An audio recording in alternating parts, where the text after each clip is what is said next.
Hello there, welcome to CoreTV News at 4. I'm Geft or Gete. President Muhammadu Buhari on Sunday evening finally moved into his official residence in the presidential villa Abuja. Buhari and the Vice President Yemi Osibanjo have lived outside the villa and used the Defense House Abuja as their offices since the inauguration 3 weeks ago in order to allow renovation works to be carried out at the facility.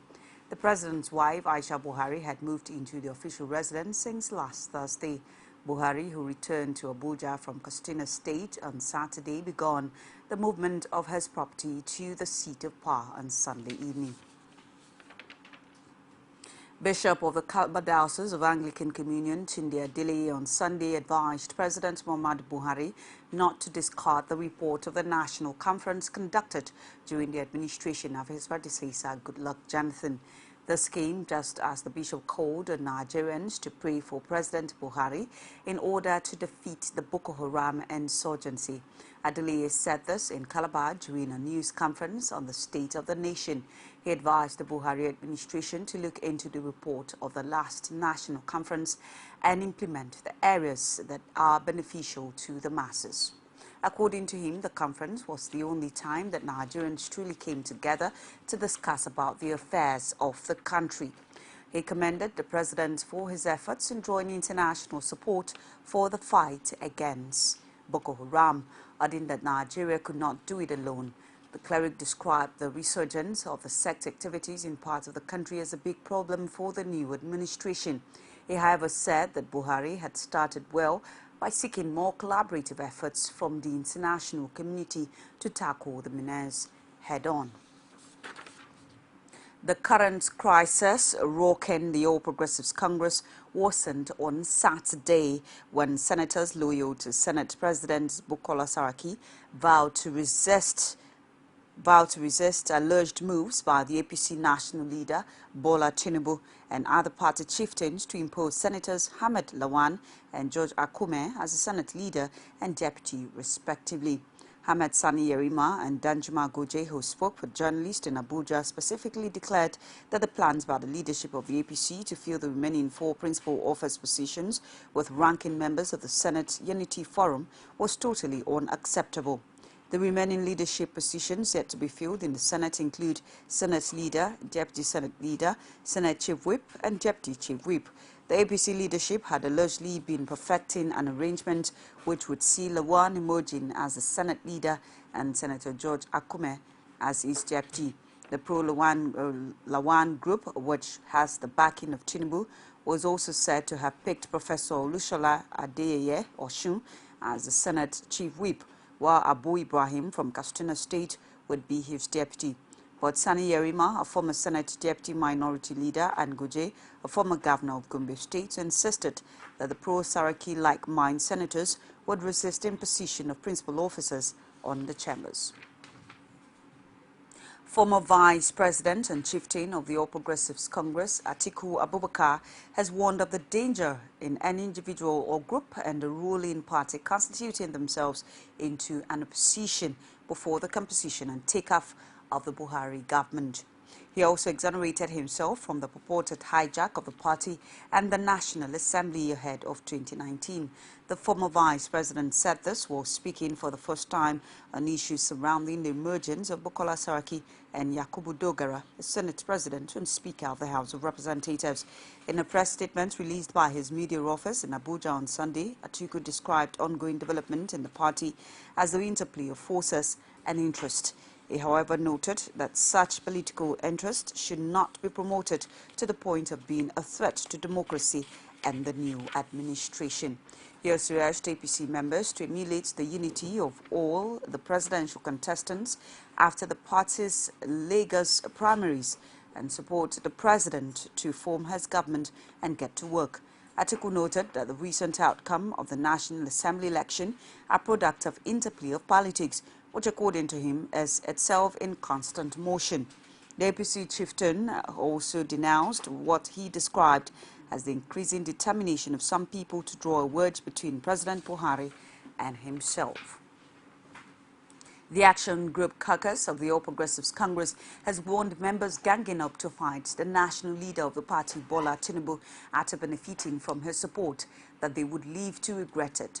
The AG said the June 9 National Assembly executive elections had pointed to the fact that there was a coup against Tinubu, President Muhammad Buhari, and all that the change was meant to herald for Nigeria by those who blame our economy to the present state.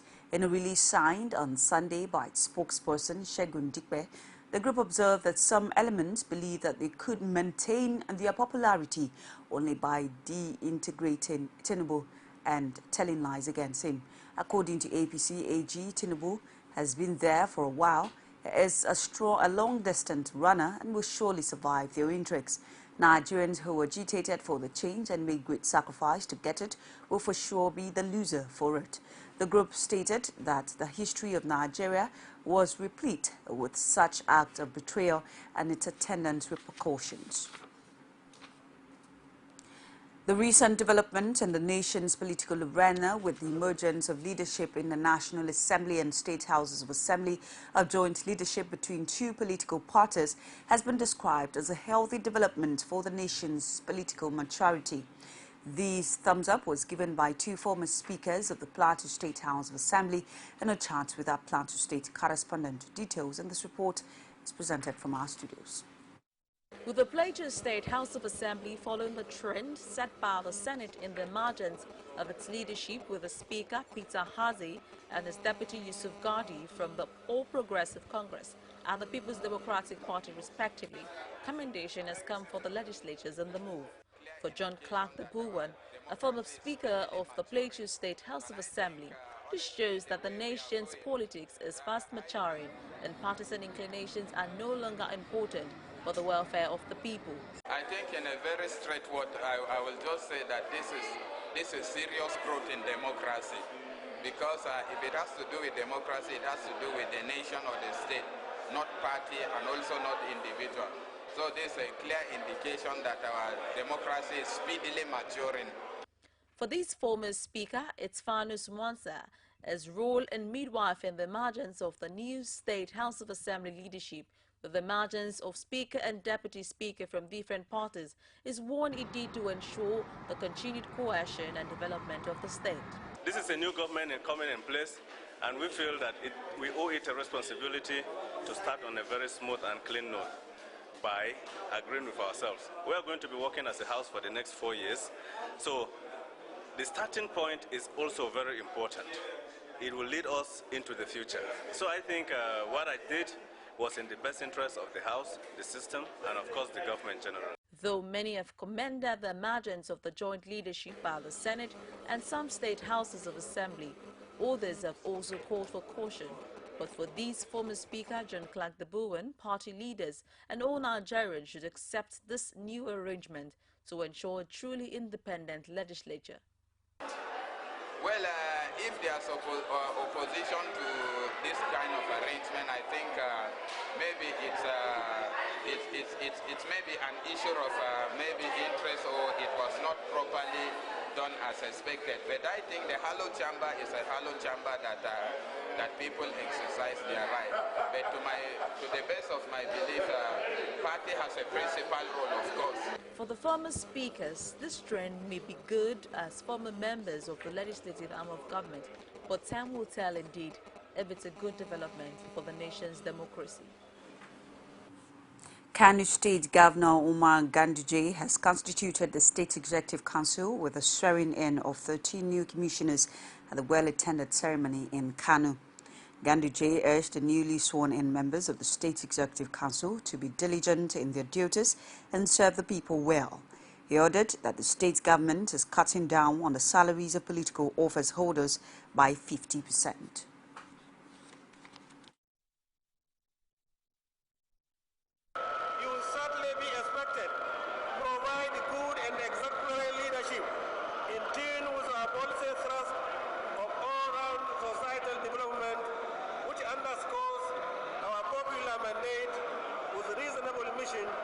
To give the people of Kano State the best leadership possible.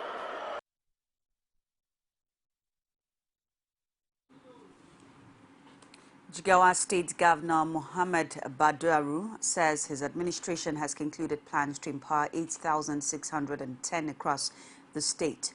Badaru made this disclosure while briefing middlemen in Dusai, the state capital. It says between 25 and 30 widows to be selected from each of 287 wards in the state would be given 2 she-goats and 1 he-goat to rear.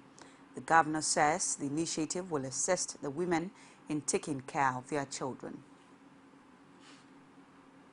It's CoreTV News at 4. We'll take a break. Stay with us. Don't have naked. That's a sign of protest, saying that things are not good.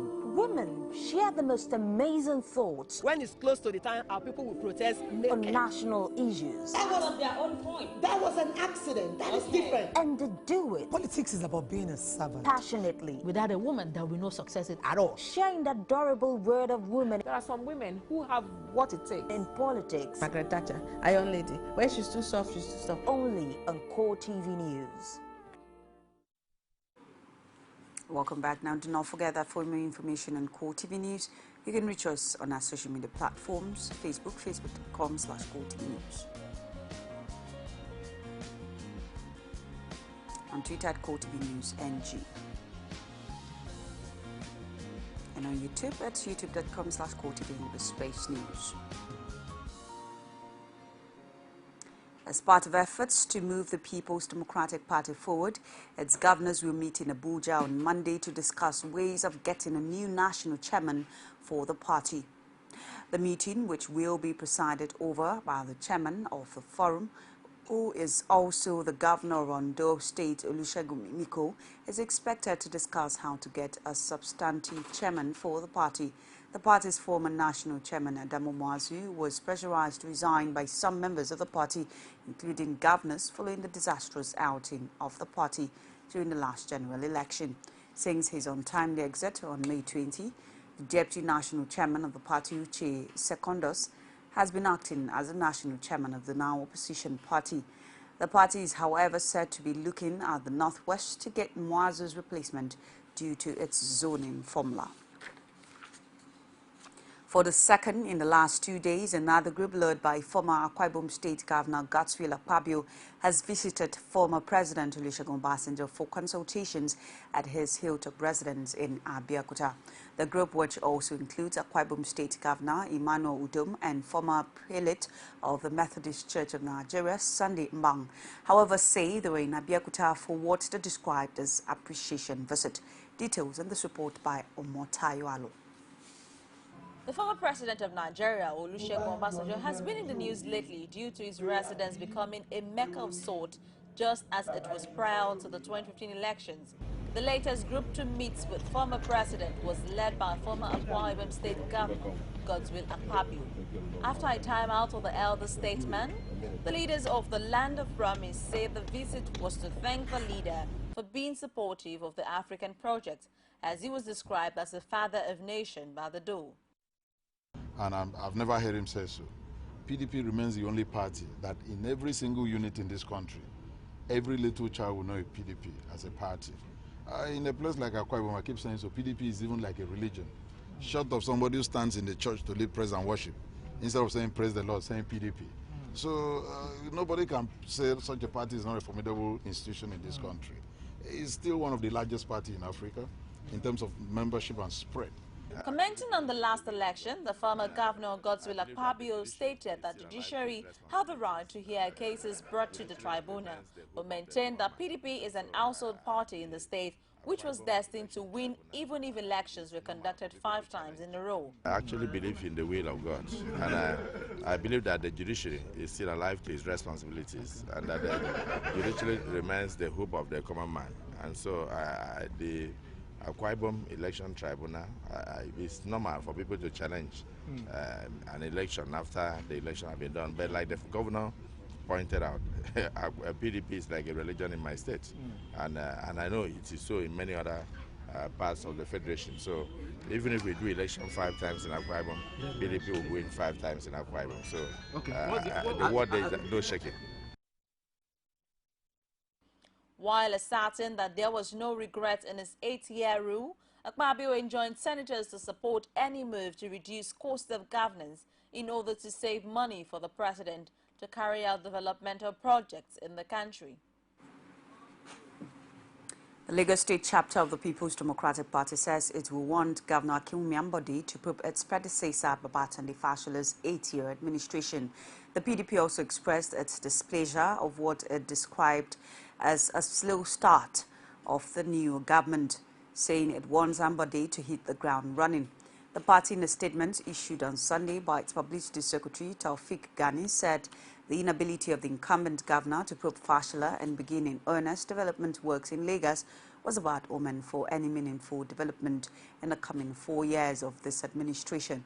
The major opposition party in the state alleged that the 8 years of ex-governor Fashola was characterized by human rights violations and misappropriation of funds. The opposition party stated that Ambode should find out how the sum of 68 billion naira was spent by Fashola's government. The People's Democratic Party has advised Osun State Governor Ralph Aregbesola to suspend his plans to create additional 39 local council development areas in addition to the existing 30 local government areas in the state.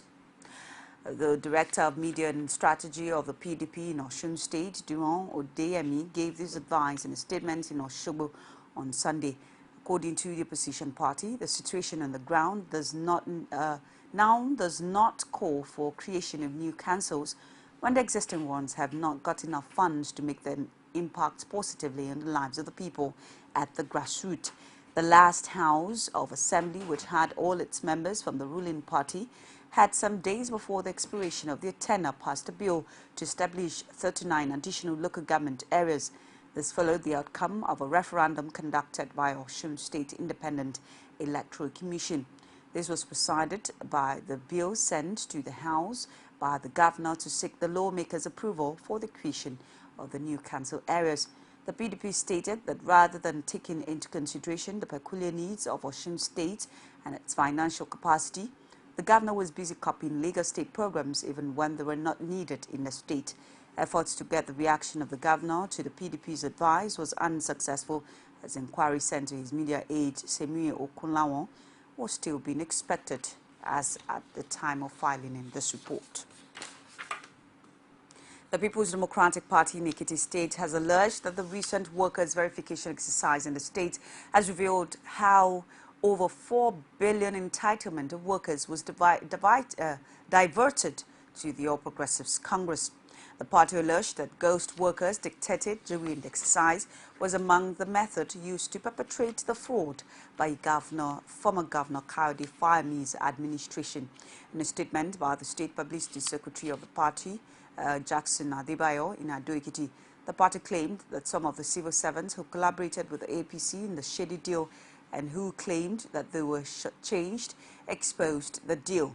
Adebayo said the money involved in the fraud amounting to 2.1 billion naira was withdrawn from the salary accounts of civil servants and moved to the APC Secretariat for sharing from time to time in the 4 years that the government led by Fayemi lasted in Ekiti State. The PDP spokesman also added that the missing deductions from workers' salaries for the month of April, May, June, July and August 2014 running to about 1.8 billion naira was also traced to the APC Secretariat. It's CoreTV News at 4. We continue, this time from Bayelsa. Chairman of the All Progressives Congress Bayelsa State Chapter, Tiwe Orumengwe, has said the party will not adopt any candidate for the coming governorship election in the state. He said the standard bearer for the party would emerge a strict primary election that would be conducted by the party. Orumengwe made the clarification at the news conference in Yenagoa. He further reiterated the expulsion of two party chieftains, Richard Bodo and Frank Butu, saying the expulsion remained and that the party stood by that action. He said the suspended members, 7 of them, including the former secretary of the defunct new PDP, Mr. Godwin Sidi, had the right to fair hearing and right to defense. He said already the SWC had set up a committee in respect of that, stressing that party constitution also stipulates that they still have the right to appeal if the committee found them guilty. Governor Akinwumi Ambade of Lagos State on Thursday approved the construction of a pedestrian bridge at Ojudu Bega bus stop. The governor also visited some of the major traffic points in the metropolis. Ambade, who spoke at Dokpemu in Agbadoku Odo local government development area after the inspection, said that his administration will provide solutions to traffic snails in the state. Kaduna State government is to begin biometric verification of all civil servants on its payroll from Wednesday, 24th of June 2015. The exercise, according to government officials, is to provide the El Rufai administration an accurate and reliable record of its personnel numbers and clean up its payroll. Special Assistant Media and Publicity to the Governor, Samuel Arwan, said in a statement that the data collected from the exercise will enable the government to determine monthly expenditure in all the ministries and agencies. A circular signed by the head of service, Ali Sabatu Dada Onazi, said that the biometric registration exercise will be conducted simultaneously in Kaduna, Kafangchang and Zaria. The head of service directed that civil servants should physically appear before the verification team for screening as well as collection of their salary checks for the month of June 2015. As Muslims continue with the Ramadan fast, Muslim clerics in Owerri, Imo State have called on Islamic faithfuls to shun all forms of evil. They urge them to rather concentrate on the dictates of the holy month and observe the daily 5 obligatory prayers as well as the voluntary ones. The don'ts, the prohibitions of Allah subhanahu wa ta'ala. Ordinarily, a Muslim should be a conscious one who will do away with what Allah subhanahu wa ta'ala has prohibited and try as much as possible to fulfill what He has commanded us to do. So, but most especially in this holy month, we are encouraged or urged more to be more of God's consciousness due to the virtue of this holy month.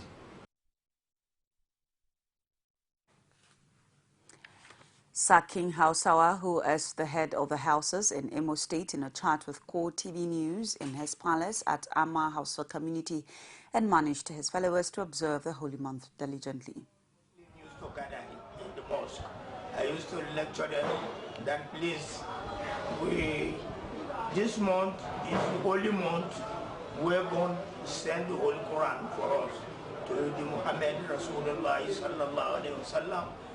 This is the holy month where God asks us to sacrifice ourselves, sacrifice our food, sacrifice everything, not to drink water, not to talk lie, not to cheat one of our brother, not to cheat one another friend, not to do bad thing, not to kill anybody, not to play any trick to any person.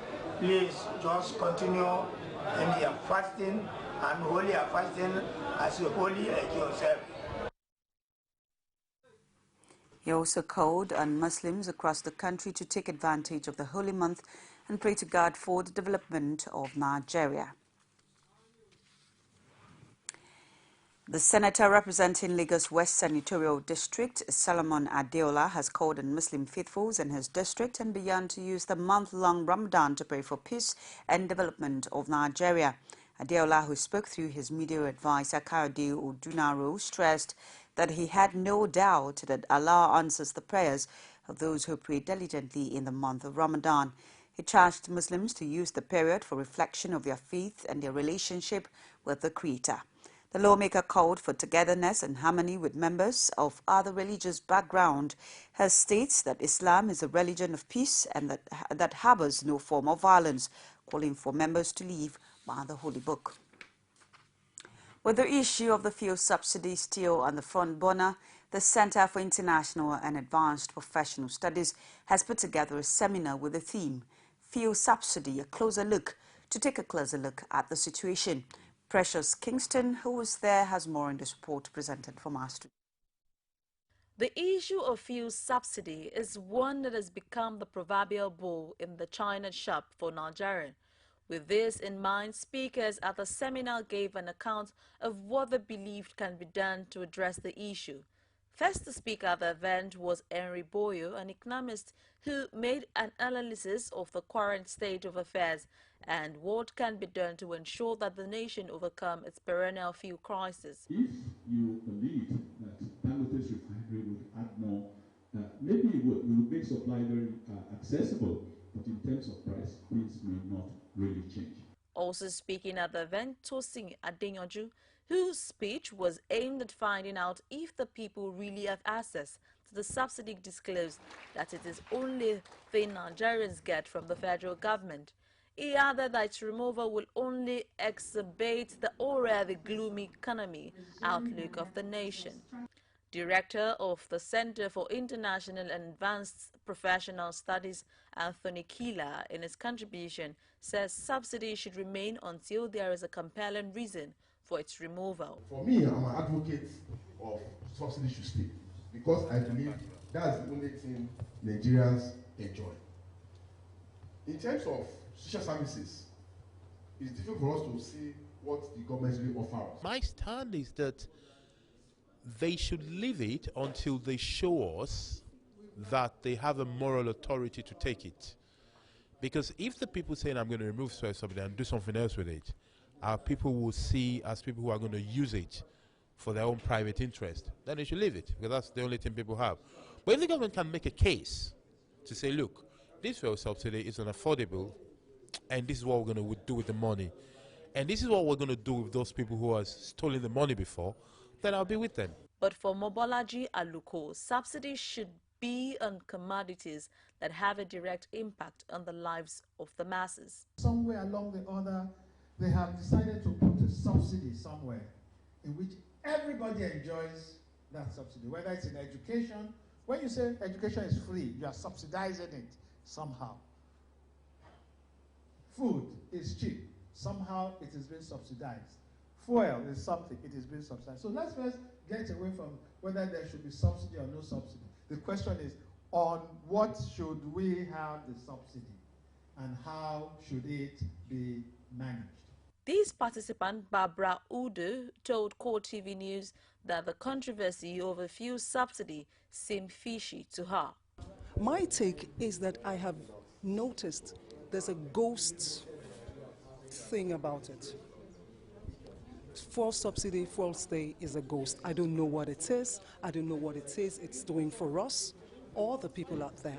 But I still believe that there's this small number of an elitist group who gain from these things called subsidy. I don't know what it is. But however, we actually cannot blame this many that cannot partake of, talks like this, because a lot of us don't even know. I say us because a larger number of Nigerians don't even know what fuel subsidy means. They don't know how it translates to their everyday. So that's my take. That's what I'm talking about. As the issue of fuel subsidy lingers, it can only be said that this will be the first major test the present administration will pass through, and Nigerians are hopeful that the government will take the best measures to solve all the situation. The Consumer Protection Council, CPC, has launched an investigation into the operations of MultiChoice Nigeria owners of DSTV based on complaints of alleged consumer rights violations. The council said in a notice of commencement of investigation signed by its Director General, Dupe Atoki, that it has been encountered with a barrage of consumer complaints alleging wide-range abuse of subscribers' rights. The regulatory agency noted that despite its earlier interventions in forms of meetings with the satellite company, telephone and written respondences, complaints have been pouring in unabated against the company. According to the notice of investigation, CPC noted that there are claims that the DSTV service does not conform with international best practices and is specifically designed to exploit Nigerian consumers. It pointed out that the consumer complaints against DSTV include poor quality of service, such as an incessant disruption of service without compensation while subscription is still current, abrupt disconnection of service during subsisting subscriptions, monthly subscriptions lasting less than 30 days, and poor redress mechanism and consumer services. As Nigerians grapple with the challenge of epileptic power supply, experts put the annual spending on the purchase of petrol and diesel for running generators by Nigerians at 3.5 trillion naira, amounting to 17.5 trillion naira in the past 5 years under former President Goodluck Jonathan's administration. With huge potential for increased sale of generators, importers have turned the country into a dumping ground, fleecing the citizens of their money while supplying substandard generators to them. According to the President Good Governance Initiative, a non-governmental organization, Festus Mbisiagu, a research conducted by the group showed that the manufacturing sector spends over 800 billion yearly on generators. He added that in the banking sector, each branch spends over 4 million naira on diesel in a month, and at the home front, an average family man spends between 60,000 naira and 100,000 naira in a month on fuel, apart from the maintenance. The National Bureau of Statistics put the total number of SMEs in the country at over 17 million, many of which rely on generators to run their businesses as the country continues to grapple with abysmally low power generation. Although the Sunshine State is fast living up to its name as it is poised to have its own shopping mall due to be ready for business by June 24, 2015. This was disclosed by the developer of the project, Tokunbo Omishore, who took Ondo State Governor Olusegun Mimiko on a tour around the facility of the proposed Akure shopping mall. Details in this report. Ondo State Governor Olusegun Mimiko has registered his satisfaction with work on the proposed Akure shopping mall after he was conducted around the premises of the state's new shopping mall with all the members of the State Executive Council by the developer of the project, Tokunbo Omishore. Mimiko says the shopping mall will raise the commercial and economic activities of the state, adding that the project, which was conceived through public-private partnership program, is one of the measures put in place to improve the lives of the people and to provide direct and indirect employment for about 1,200 people. Our dream is that this corridor from the shop mall up to the International Event Center would be a destination for those who want to shop, for those who are coming for leisure, for those who come for International Event Center. And moving forward, we are looking forward to 2 major hotels here, minimum of 4-star standard, to complement the development taking place in this area. Those who say that when a motel has been sold and they don't really know what they're talking about. The governor added that the state will take full ownership after 30 years in line with the agreement for partnership. He affirmed that the only contribution of the state government to the project is the land and no single kobo was contributed. For the project manager, Tokunbo Omishore, such kind of project is capable of transforming the economy of any state if given the right attention. I beg of the government not just to pay lip service to this very vital need, but to look beyond the manufacturing, the agro-processing, and also consider the tool, because a mall, the shopping mall, is a tool to showcase an infusion of this manufacturing and agro. A shopping mall to the retail sector is an infrastructural development. And why? The governor also assured Ondo residents of his administration's resolve to revolutionize the state's internally generated revenue.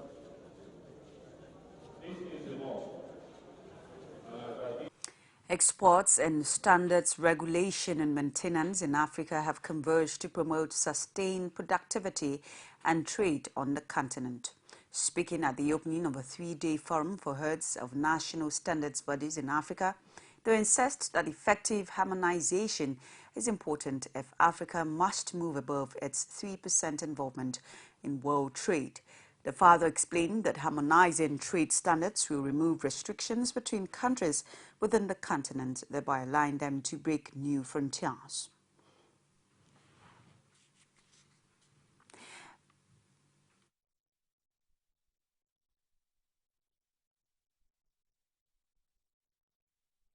or Nigeria and Cameroon or Nigeria and Kenya trade with each other, that trade will be more efficient, either in terms of moving the goods or even in terms of the effectiveness of the cost of that transaction. Why should Africa account for less than 3% of the world trade? A very huge continent with all the promises that we have. I believe that under the auspices of standardization, the National Examination Council has warned candidates sitting for its examinations against patronizing people who post requests online asking them to pay and get leaked answers. NACO's Abuja liaison officer, Mr. Abdul Mustafa, who spoke with the news agency of Nigeria on Monday in Abuja, said such online postings were from scammers. NAN reports that NACO organized a senior school certificate examination, basic education certificate examination and national common entrance examination. According to Mustafa, such fraudsters cheat unsuspecting individuals, adding that whoever patronizing them is doing so at his or her own risk. He emphasizes that they have no access to answers. They will pretend as if they have seen the answers, but it's all lies. It's CoreTV News at 4. We'll take another break. Be back with sports stories and stories outside Nigeria. Stay with us. You can now watch CoreTV News live from anywhere in the world on our website www.coretvnews.com. Click on Live TV on our website and watch us live. And welcome to CoreTV Primetime Days. To follow us on Twitter, click on Twitter icon on our website. On Facebook, click on the Facebook and YouTube to see all our previous news production. You can also watch us live on YouTube. Click CoreTV, leave a space, then News. CoreTV News, our 24-hour news station. And now to sports. Welcome back. Coach Samson Siasia has invited 8 members of the Flying Eagles to the Dream Team camp ahead of next month's game against Congo. Nigerian under-23 handler Samson Siasia has invited 8 members against Manu Garba's Flying Eagles to the Dream Team V1 squad ahead of July's Africa Under-23 Championship. Congo will attempt to stop the Nigerians from qualifying from the competition, which serves as qualifier for the football event of the Build 2016 Olympics. Topping the list is Manchester City's Kelechi Iheanacho, who enjoyed a little playing time at the 2015 FIFA Under-20 World Cup in New Zealand. Others are Captain Musa Mohammed, Taiwo Awoni, Kingsley Sokari, Xavier Godwin, Dele Alumpasu, Musa Yahaya and Moses Simeon. They're expected to resume training on Monday, while the foreign-based players Iheanacho, Simeon Yahaya will report 2 weeks to the first leg scheduled for Abuja. Sprinter Mark Louis Francis claims athletes can very easily miss drug tests, but the UK anti-doping official says to do so twice as unusual. Great Britain teammate Mo Farah, 32, missed 2 before he went on the win at the 5,000 meters and 10,000 meters at the London 2012 Olympics. Louis Francis, a gold medalist at Athens 2004, has also missed 2 tests. Farah said he has never taken performance-enhancing drugs after doping allegations were made against his coach Alberto Salazar. Investigations had revealed allegations that Salazar had practiced doping techniques with U.S. athletes Galen Rupp, but it did not make any specific doping allegation against Farah. Salazar also denied the claims leveled against him. South Africa's government on Monday denied secretly plotting a safe exit from the country for Sudanese President Omar al-Bashir, despite an international arrest warrant on war crime charges. Bashir, who is wanted by the International Criminal Court (ICC) for genocide, war crimes and crimes against humanity over the conflict in Darfur, flew out of Pretoria last Monday, despite a court order that barred his departure. South Africa's Sunday Times reported a secret meeting of top ministers that mapped a deal to protect Bashir. It alleged that Bashir was escorted from Johannesburg, where he attended an African Union summit, to his plane in Pretoria by President Jacob Zuma's personal security detail. But the authorities said no such meeting took place. The High Court in Pretoria ordered the government to explain this week why it defied the order that barred Bashir from leaving. It said the government is expected to provide the court with a report that explains how President al-Bashir left the country. And that's our news for this hour. Thank you so much for staying on with us. On behalf of the entire production crew, I am Gift Ogete. Do enjoy the rest.